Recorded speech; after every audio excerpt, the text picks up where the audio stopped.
Hello കൂട്ടുകാരെ, ഈ പുഴയും കടന്നെന്ന സീരിയലിലെ ഇന്നത്തെ എപ്പിസോഡ് എന്താണെന്ന് നോക്കാം. നമ്മുടെ സുജാതയുടെ അടുത്ത് ഗീത പറയുകയാണ്, ഞങ്ങളുടെ സ്വത്തുക്കൾ ഞങ്ങളുടെ പേരിൽ എഴുതി തരണം എന്ന് പറഞ്ഞിട്ടുള്ള ആവശ്യമാണ് അവർക്ക്. പക്ഷേ സുജാത പറയും, ഞാൻ നിനക്ക് 30 പവൻ സ്വർണവും 10 ലക്ഷം രൂപയും സ്ത്രീധനമായിട്ട് തന്നിട്ടുണ്ട്. നിൻ്റെ ഭർത്താവിന് എന്തെങ്കിലും ആവശ്യമുണ്ടെങ്കിലോ ബിസിനസ് നടത്തണമെങ്കിലോ കാര്യസ്ഥൻ ചമയണമെങ്കിലോ അതിൽ നിന്ന് ആ പൈസ എടുത്തിട്ട് എന്തെങ്കിലും ചെയ്തോളൂ.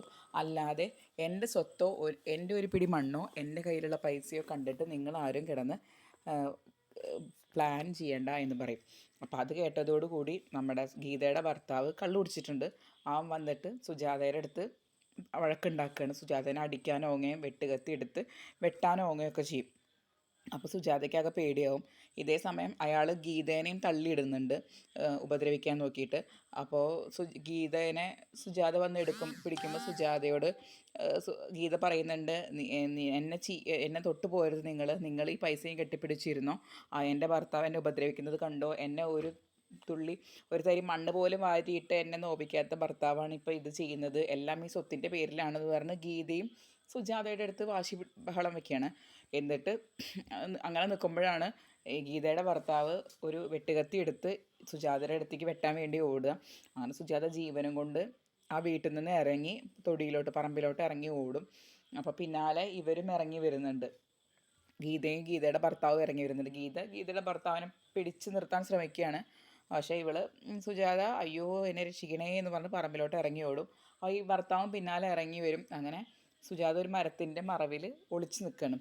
അപ്പോൾ ഇവർ വന്നിട്ട് കുറേ തൊടിയിലും പറമ്പിലൊക്കെ ഇങ്ങനെ നോക്കും, എവിടെയാണ് ഇവർ ഒളിച്ച് നിൽക്കുന്നത് എന്നറിയാൻ വേണ്ടിയിട്ട്. പക്ഷേ കിട്ടുന്നില്ല. അപ്പോൾ എന്നാലും ഗീതയുടെ ഭർത്താവ് പിന്നെയും നടന്ന് നോക്കുക തന്നെയാണ് എവിടെയാണെന്ന് അറിയാൻ വേണ്ടിയിട്ട്. പക്ഷേ കിട്ടുന്നേ ഇല്ല. അപ്പോൾ ഗീത പറയും, കുഞ്ഞ് ആ വീട്ടിൻ്റെ ഉള്ളിൽ ഉറങ്ങിക്കിടക്കുകയാണ്, നിങ്ങൾ ഇങ്ങോട്ട് വായോ എന്ന് പറഞ്ഞിട്ട് പിടിച്ചു കൊണ്ടുപോകണം അയാളനെ. ഇതേ സമയം വിനീതും ഗംഗയൊക്കെ കൂടിയിട്ട് തിരുവനന്തപുരത്ത് വന്നുകൊണ്ടിരിക്കുകയാണ് കാറിൽ. അപ്പോൾ വഴിയിൽ വെച്ച് കാറ് കേടായി കഴിഞ്ഞിട്ട് കാറ് തള്ളേണ്ട ഒരവസ്ഥയാവും. അങ്ങനെ ബേബി ചേട്ടനും അതിൻ്റെ ഉള്ളിൽ കിടന്നുറങ്ങുകയാണ്. കാരണം പുള്ളി കഴിച്ചിട്ടുണ്ടല്ലോ. അപ്പോൾ ഇവരെല്ലാവരും കൂടി ഇറങ്ങി തള്ളുകയാണ്. അപ്പം നമ്മുടെ ഗംഗ ഒഴികെ ബാക്കി രണ്ടുപേരും തള്ളുന്നുണ്ട്. ഡ്രൈവർ വണ്ടി ഓടിക്കുന്നുണ്ട്. അങ്ങനെ പിന്നെ ബേബി ചേട്ടനെ ഉറക്കത്തിൽ നിന്ന് എണീക്കും. അപ്പം ഉറക്കത്തിൽ നിന്ന് എണീറ്റിട്ട് പുള്ളിയും തള്ളാൻ കൂടുന്നുണ്ട്. അപ്പോൾ ഇതേ സമയത്താണ് നമ്മുടെ സുജാതയ്ക്ക് അപ്പുറത്ത് സുജാത വീട്ടിൽ ഈ പേടിച്ചിട്ട് നിൽക്കാനുള്ള ഒരു മരത്തിൻ്റെ താഴെ. അങ്ങനെ സുജാത മെല്ലെ ഫോൺ എടുത്തിട്ട് വിനീതിനെ വിളിച്ചിട്ട് പറയും. അപ്പോൾ വിനീത് കുറേ തവണ ഫോൺ കട്ടാക്കും, കാരണം ഒരു വണ്ടി തള്ളിക്കൊണ്ടിരിക്കുന്ന സമയത്താണ് ഈ ഫോൺ വരുന്നത്. പക്ഷേ പിന്നെ വിളിക്കുന്നുണ്ട്. അപ്പോൾ വിനീത് ഫോൺ എടുക്കും. അമ്മയാണല്ലോ എന്ന് വിചാരിച്ച് ഫോൺ എടുക്കും.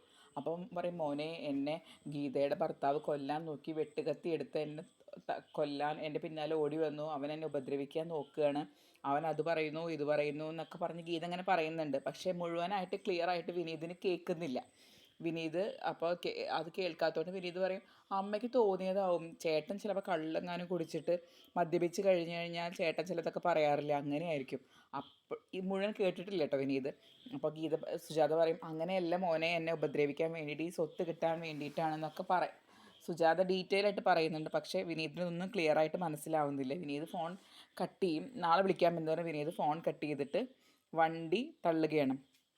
അങ്ങനെ വണ്ടി തള്ളി ഒരുവിധം വണ്ടി സ്റ്റാർട്ടാവും. വണ്ടി സ്റ്റാർട്ടായിട്ട് വിനീത് വണ്ടിയുടെ ഉള്ളിൽ കയറും. എന്നിട്ട് ഗംഗയോട് ചോദിക്കും, ഗംഗ നീ ഓക്കെ അല്ലേ എന്ന് പറയും. ഓക്കെ ആണെന്ന് പറയും. അങ്ങനെ പിറ്റേ ദിവസം കാണിക്കണത് രാവിലെ ഗംഗയും കാവേരിയും തമ്മിലുള്ള സംസാരമാണ്. അപ്പോൾ ഗംഗ പറയും, ഞങ്ങളിങ്ങനെ കുറേ ബുദ്ധിമുട്ടിയിട്ടൊക്കെയാണ് ഇന്നലെ രാത്രി എത്തിയത്, എങ്ങനെയെങ്കിലും ഒന്ന് കിടന്നുറങ്ങിയാൽ മതി എന്ന് വിചാരിച്ചിട്ട് ഇങ്ങോട്ട് എത്തിക്കഴിഞ്ഞപ്പോൾ നമ്മുടെ അമ്മയുടെ മുറ്റത്ത് ജോലുമായിട്ട് നിൽക്കണം മുറ്റടിക്കാൻ വേണ്ടി. അപ്പോഴാണ് എനിക്ക് മനസ്സിലായത് നേരം വെളുത്തു. അങ്ങനെയൊക്കെ വിവരങ്ങളൊക്കെ പറയും. അപ്പം അല്ല, നീ ഇന്നലെ എവിടെ പോയിക്കായിരുന്നു? ഞാൻ തിരുവനന്തപുരത്ത് പോകുന്ന സമയത്ത് നിന്നെ ഇവിടെ കണ്ടില്ലല്ലോ എന്ന് പറയും. അപ്പോൾ ഞാൻ നമ്മുടെ അച്ഛൻ്റെ സ്ഥലം അന്വേഷിച്ച് പോയതാണ്, നിവിനാണ് എന്നെ ഓർമ്മിപ്പിച്ചത്. അപ്പോൾ ഞാൻ ആ സ്ഥലത്തോട്ട് പോയി. പിന്നെ വേറൊരു എന്താണ് ഉണ്ടായത് ഡെവലപ്മെൻ്റ് എന്ന് വെച്ചാൽ, ഞാൻ അവിടെ ഉണ്ടായിരുന്ന പണിക്കാരനായ രാമേട്ടനെ കണ്ടു. അപ്പോൾ രാമേട്ടൻ പറഞ്ഞ കാര്യങ്ങളൊക്കെ ഞാൻ കേട്ടു. അതിന് പുറമെ ഒരു ഡെവലപ്മെൻ്റ് എന്താണ് ഉണ്ടായതെന്ന് വെച്ചാൽ, ഞാൻ രാമേട്ടൻ്റെ ഭാര്യയെ കാണാൻ പോയി. കാണാൻ പോയതാണ് ഒരു വലിയ മാറ്റമുണ്ടാക്കിയതെന്ന് പറയും. ഇതേ സമയം ആ സീൻ എന്താണെന്ന് കാണിക്കുന്നുണ്ട്. അതായത് രാമേട്ടൻ വിളിച്ചു പറയുന്ന ഭാര്യയുടെ അടുത്ത്, ഞാനിങ്ങനെ ഒരു സ്ഥലം വരെ പോവുകയാണ്, അപ്പം എന്നെ കാണാൻ ഒരാൾ വരും, ബാക്കി പറയുന്നത് എന്താണെന്ന് വെച്ചാൽ ആര് വന്നാലും ഞാനിവിടെ ഇല്ല എന്നാണ് പറയേണ്ടത്. അരവിന്ദ മുതലാളിയുടെ മകൾ കാവേരിയും വരാൻ സാധ്യത ഉണ്ടെന്നാണ് അയാൾ പറയണത്. പക്ഷേ ആര് വന്നാലും ഒന്നും പറയരുത് എന്ന് ഭാര്യയോട് ഇയാൾ പറയാൻ ശ്രമിക്കുന്നുണ്ട്. അപ്പോഴത്തേനും ഫോൺ നെറ്റ്വർക്കിൻ്റെ ഇഷ്യൂ കാരണം ഭാര്യ അതൊന്നും കേൾക്കില്ല. കാവേരി എന്നുള്ള പേര് മാത്രമേ കേൾക്കുള്ളൂ. ഭാര്യ വിചാരിക്കും കാവേരി വന്നാൽ എന്തോ പറയാനുണ്ട് എന്നുള്ള ധാരണയിലാണ് ഭാര്യ നിൽക്കുന്നത്. ഇതേ സമയത്ത് കാവേരി അവരുടെ വീട്ടിലെത്തുകയാണ്. അപ്പോൾ എടുത്ത വഴിക്ക് രാമേട്ടൻ്റെ ഭാര്യ ചോദിക്കും, കാവേരി അല്ലേ അരവിന്ദ മുതലാളിയുടെ മകൾ കാവേരി അല്ലേ എന്ന് ചോദിക്കും. അപ്പോൾ അത് എന്നെ എങ്ങനെയാണ് മനസ്സിലായി എന്ന് ചോദിക്കുകയാണ്. അത് വേറെ ഒന്നുമല്ല, ഇപ്പോൾ രാമേട്ടൻ ഇപ്പോൾ വിളിച്ച് പറഞ്ഞേ ഉള്ളൂ കാവേരിയുടെ കാര്യം, അതുകൊണ്ടാണ് മനസ്സിലായത് എന്ന് പറയും. ഇത്രയുമാണ് ഇന്നത്തെ എപ്പിസോഡിൽ കാണിക്കുന്നത്. കൂടുതൽ നേരത്തെ ഈ കഥയുടെ വിശേഷങ്ങൾ അറിയാൻ വേണ്ടി ആദ്യം നിങ്ങൾ ഈ ചാനൽ സബ്സ്ക്രൈബ് ചെയ്യുക, ലൈക്ക് ചെയ്യുക.